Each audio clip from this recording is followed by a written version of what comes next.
දවසේ රොටිය දවසේ රොටිය මනුෂ්‍යයා දෙවියන් වහන්සේගේ වචනයෙන් ජීවත් වෙනවා මිස රොටි පමණකින් ජීවත් නොවන්නේය. මතෙව් 4:4.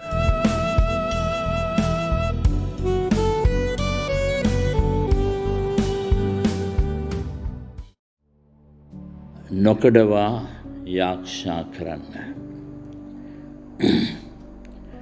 බයිබලයේ අපිට නිතර කියන පදයක් තමයි මේ නොකඩවා යාක්ෂා කරන්න.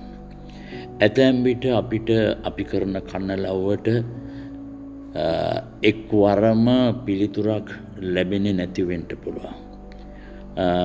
සමහර විට ඒ වගේ පිළිතුරු නොලැබීම නිසා අපි අධෛර්යමත් වෙලා යාඥා නොකර සිටින්න පුළුවන්. නමුත් අද මම ඔබට මේ පෙන්වන්නට යන කොටසේ දක්වා තිබෙන්නේ ඒ නොකඩවා යාඥා කිරීමේ ප්‍රතිඵලය. ඒ දෙවියන් වහන්සේ තුල ඇතැම් විට උන්වහන්සේ මුලින්ම පිළිතුරු නොදෙන්නේ අපි බයිබලයේ තුල අපි දැනගන්න ලැබෙනවා. අපගේ ඇදහිල්ල සෝදිසි කරන්න. අපගේ ඇදහිල්ල සෝදිසි කරන්න. ඊට කදිම නිදසුනක් තමයි දැන් මම ඔබට ගේන්න බලාපොරොත්තු වෙන්නේ. මේ යේසුස් වහන්සේගේ අත්දැකීමක් අපි බලමු මතෙව් සුභාරංචියේ 15 වෙනි පරිච්ඡේදයේ 21 වෙනි වගන්තියේ සිට තිබෙන කොටස. අන්‍ය ජාතික ගෑනු ළමයෙකුට සුව කිරීම සම්බන්ධව මේ තියෙන සිදුවීම අපි බලමු මේ කොටස. යේසුස් වහන්සේ එයින් පිටත්ව තීර් හා සීදෝන්හි පළාත් වලට ගියසේක. බලව කානානීය ස්ත්‍රියකේ සීමාවල සිට පිටත්ව ඇවිත් දාවිද්ගේ පුත්‍ර වූ ස්වාමීනි මට කරුණා කළ මැනව. මාගේ දුව බලවත් ලෙස යක්ෂාවේශව සිටින්නේයි කීවාය. නමුත් උන්වහන්සේ ඇයට වචනයකින්වත් උත්තරයක් දුන්නේ නැත.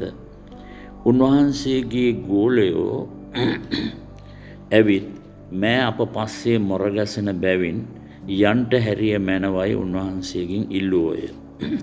නමුත් උන්වහන්සේ උත්තර දෙමින් ඊශ්‍රායල් වංශයේ නැති වුණු බැටළුවන් වෙතට මිස අන්‍යයන් වෙතට මම එවනු නොලද්දිමි කීසේක. නමුත් ඇවිත් උන්වහන්සේට නමස්කාර කොට ස්වාමීනි මට පිහිට වුණ මැනවයි කීවාය. උන්වහන්සේ උත්තර දෙමින් දරුවන්ගේ රොටි රැගෙන බල්ලන්ට දැමීම නොසුදුසුයයි කීසේක. නමුත් කතා කොට එසේ ස්වාමීනි බල්ලෝ පවා උන්ගේ ස්වාමිවරුන්ගේ මේසයෙන් වැටෙන කැබලි කතී කීවාය. එවිට යේසුස් වහන්සේ ඇයට උත්තර දෙමින් ස්ත්‍රිය නුඹේ ඇදහිල්ල මහත්ය. නුඹේ කැමැත්ත ලෙසම නුඹට වේවායි කීසේක.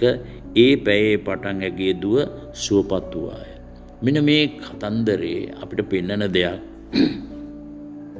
යේසුස් වහන්සේ මේ යන්නේ කොයි ප්‍රදේශයටද? මෙතන කියන තීර් හා සීදෝන්හි පළාත් වලට ගියේ. මේ අන්‍ය ජාතිකින් සිටින පළාතකට ගියේ. උන්වහන්සේ මේ ස්ථානයට ගියේ මේ කානානීය ස්ත්‍රියව අරමුණු කරගෙනම තමයි. මේ මොහොතේ ඇයව මුණ ගැසෙන බව උන්වහන්සේ දන්න නිසායි කියේ. එතකොට මේ කානානීය ස්ත්‍රියගේ මේ දුවට සුවය දෙන්න තමයි උන්වහන්සේ ගියේ. එමනම් උන්වහන්සේ ඇයි මේ විදියට කතා කළේ? ඇයි මේ විදියට කතා කළේ? මෙන්න මේකේ තමයි අපි දකින්නේ මේ කාරණාව මම මුලින්ම කිව්වේද ඒ කියන්නේ නොකඩවා අපි ආක්ෂා කරන්න ඕනි කියන එකට ඒ නිදසුන මම දෙන්නේ මෙතන බලන්න පළවෙනියෙන්ම 23 වෙනි පදේ. නමුත් උන්වහන්සේ ඇයට වචනයකින්වත් උත්තරයක් දුන්නේ නැත. මුලින් කතා කරනකොට උත්තර දුන්නේ නැත. අපිට මේ විදියට දැනෙන්න පුළුවන් අපි කරන යාක්ෂාවට. අපිට මුලින් තේරෙන්න පුළුවන් මේ නිහඬකම උන්වහන්සේගේ දෙවියන් වහන්සේගේ. නමුත් අපි නිරන්තරයෙන්ම අපි ආශාවේ සිටිනකොට උන්වහන්සේ උත්තර දෙනවා. මේකෙන් සෝදිසි කරනවා අපි ඇත්තටම උන්වහන්සේට අපි ප්‍රේම කරනවාද? අපි උන්වහන්සේ තමයි අපේ ස්වාමියා කියලා අපි පිළිගන්නවාද? ඒ පිළිගැනීම පෙන්눔 කරන්නේ අපි නොකඩවා කරන යාක්ෂාවෙන්. දැන් මේ කානානීය ස්ත්‍රියගේ මේ කොහොමද මේ ස්ත්‍රිය ආමන්ත්‍රණය කළේ යේසුස් වහන්සේව දාවිද්ගේ පුත්‍ර වූ ස්වාමිනේ. මේක ඇතැම් යුදෙව්වන් පවා මේ විදියට කතා කරන්නේ නැහැ. ඇතැම් යුදෙව්වන් පවා ඒ කාලේ. නමුත් ඇය දාවිද්ගේ පුත්‍රයා කියන එකෙන් අදහස් කරන්නේ මෙසියස් වහන්සේ කියන එක. දාවිද් son of David කියන්නේ මෙසියස් වහන්සේ. ඒතකොට මොකද ඒකින් ඒ ආමන්ත්‍රණයෙන් පෙන්වුවේ ඇය විශ්වාස කරන මේ තමයි ගැලුම්කාරයන. මේ අන්‍ය ජාතික කාන්තාවක්. මේ අන්‍ය ජාතින්ගේ ප්‍රදේශයකට යේසුස් වහන්සේ ගියේ. යේසුස් වහන්සේ ගියේම මේ ස්ත්‍රිය අරමුණු කරගෙන. හැබැයි උන්වහන්සේ සෝදිසි කළා. මුලින්ම උත්තර දුන්නේ නැහැ. ඊළඟට උන්වහන්සේ ඇයව තව ඉදිරියට සෝදිසි කිරීම උත්සාහයක යෙදුනා. එතෙන්දි කියනවා නමුත් උන්වහන්සේ උත්තර දෙමින් ඊශ්‍රායල් වංශයේ නැති වුණු බැටළුවන් වෙතට මිස අන්‍යයන් වෙතට මම එවුණු නොලද්දෙමි කීසෙ. මම මාව එව්වේ මේ මෙසියස් වහන්සේ කියන ආමන්ත්‍රණය කරන මම ආවේ ඊශ්‍රායල් වංශිකයන් උදෙසා. උන්වහන්සේ කිව්වේ කාරණා ඇත්ත. උන්වහන්සේ මොකද දෙවියන් වහන්සේ මේ ඊශ්‍රායල් වංශය උන්වහන්සේ තෝරාගත්ත වංශයට තමයි ගැලුම්කාරයා එව්වේ. ඒක තමයි පළවෙනිම දේ. හැබැයි උන්වහන්සේ ඊශ්‍රායල් වංශයට පමණක් නෙමෙයි සමස්ත මනුෂ්‍ය වර්ගයාටම තමයි උන්වහන්සේගේ ගැලවීම. ඒ ගැන පරණ ගිවිසුමෙත් කියනවා. පරණ ගිවිසුමේ ගීතාවලියේ 22 වෙනි පරිච්ඡේදයේ 27 මෙන්න මෙහෙම කියන පොළවේ සියලු සීමාවෝ සිහි කරමින් ස්වාමින් වෙතට හැරෙන්නෝය ජාතීන්ගේ සියලු ගෝත්‍රයෝ ඔබ ඉදිරියේ නමස්කාර කරන්න. ලෝකේ හැම මිනිසෙක්ම උන්වහන්සේ ඉදිරියේ නමස්කාර කරනවා. අපිට නව ගිවිසුමෙත් පෙන්වනවා කොලොසි පොතේ 3:11 ඒ ග්‍රීකයෙක්වත් යුදෙව්වෙක්වත් චර්මච්ඡේදයෙක්වත් අචර්මච්ඡේදයෙක්වත් ම්ලේච්ඡයෙක්වත් ස්කීතියෙක්වත් දාසයෙක්වත් නිර්දාසයෙක්වත් සිටිනා නොව ක්‍රිස්තුස් වහන්සේ සියල්ලන් තුල සිටිනසේක. උන්වහන්සේ ආවේ හැම මිනිසෙක් තුලම වාසය කරන්නට. උන්වහන්සේ ආවේ හැම මිනිසෙක් තුලම වාසය කරන්නට. අන්න ඒ නිසා උන්වහන්සේ මේ සෝදිසි කිරීමක් කළේ මේ කානානීය ස්ත්‍රිය. ඇය කියනවා එතෙන්දී තව ඉස්සරහට යමින් උන්වහන්සේ කියනවා නමුත් ඇවිත් උන්වහන්සේට නමස්කාර ස්වාමිනේ මට පිහිටව මැනවයි කීවාය. මේ තමයි නොකොඩවා යාක්ෂාවේ අරමුණ. ඇය කරපු ඒ ප්‍රකාශය. උන්වහන්සේ උත්තර දෙමින් කියනවා දරුවන්ගේ රොටි රැගෙන බල්ලන්ට දැමීම නුසුදුසුයයි කීසේක. මේ මොකද මේ බල්ලන් කියලා කිව්වේ? මේ බල්ලන් කියලා ඒ දවස්වල යුදෙව් ජාතිකයන් කිව්වේ අන්‍ය ජාතිකයන්ට. මේ යුදෙව් ජාතිකය කියපු කතාව මේ ප්‍රකාශය අරගෙන තමයි යේසුස් වහන්සේ ගන්නේ. මේකේ තියෙන මේ උපහාසයක් තියෙනවා. මේ යුදෙව් අනිත් අයට වෙන මොකද ඕන් බල්ලන් ලෙස හැදුන්නේ මේ අන්‍ය ජාතිකයන්.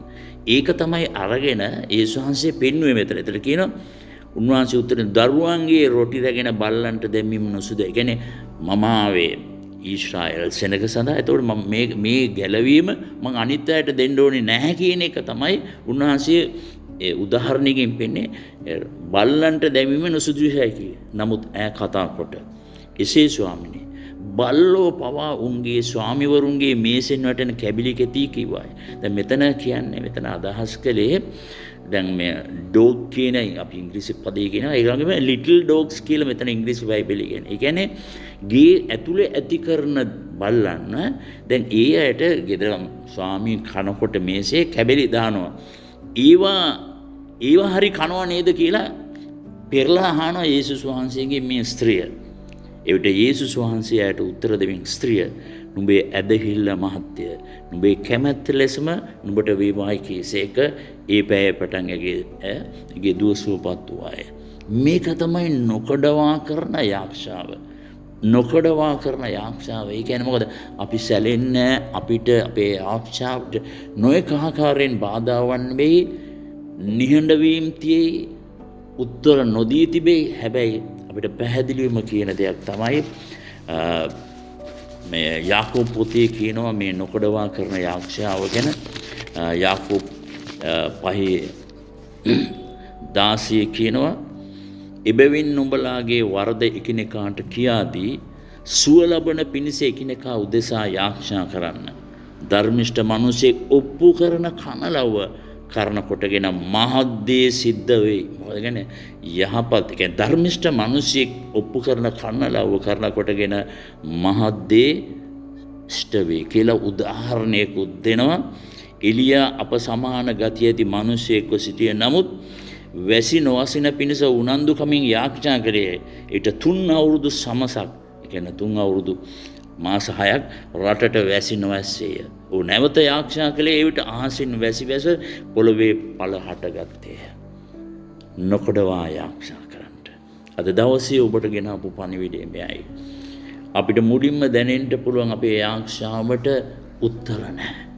දෙවනාංශයෙන් නිහඬයි. හැබැයි උන්වහන්සේ නිහඬ වෙන්නේම අපේ ඇදහිල්ල සෝදිසි කරන්නට. ඒ නිසායි අපි නිරන්තරයෙන්ම නොකඩවා අපි යාඥා කරන්න ඕනේ. උන්වහන්සේ ඒ අපි කරන යාඥාවට උන්වහන්සේ පිළිතුරු දෙනවා. අපි තුල තියෙන ඇදහිල්ල අර කානානීය ස්ත්‍රියට තිබිච්ච ඇදහිල්ල ඇය දන්නවා මේ ගැලුම් කාර්යයන්න්. ඒකයි ඇය දාවිද්ගේ පුත්‍රයා කියලා ආමන්ත්‍රණය කළේ යේසුස් වහන්සේ. අන්න ඒ විශ්වාසය ඇය තුල තිබ්බ නිසා ඒ සෝදිසි කරන්නයි යේසුස් වහන්සේ ඇයට අර විදියට ප්‍රකාශ දෙකක් කළේ. හැබැයි ඇය තුල තිබිච්ච ස්ථිරත්වය නිසා ඒ ඇදහිල්ල ඒ ස්ථිර ඇදහිල්ල නිසාම ඇගේ දරුවාට සුවය ලැබුණා. අපිට මේකෙන් දෙන පාඩම මෙයයි. නොකඩවා යාඥා කරන්න. නොකඩවා යාඥා කරන්න. අද දවසේ ඔබ වහන්සේ අපට දුන්න මේ පණිවිඩය ගැන ඔබ වහන්සේට ස්තුති වේවා ස්වාමිනේ. යේසුස් වහන්සේගේ නාමයෙන්. ආමෙන්. සේ රොටිය දවසේ රොටිය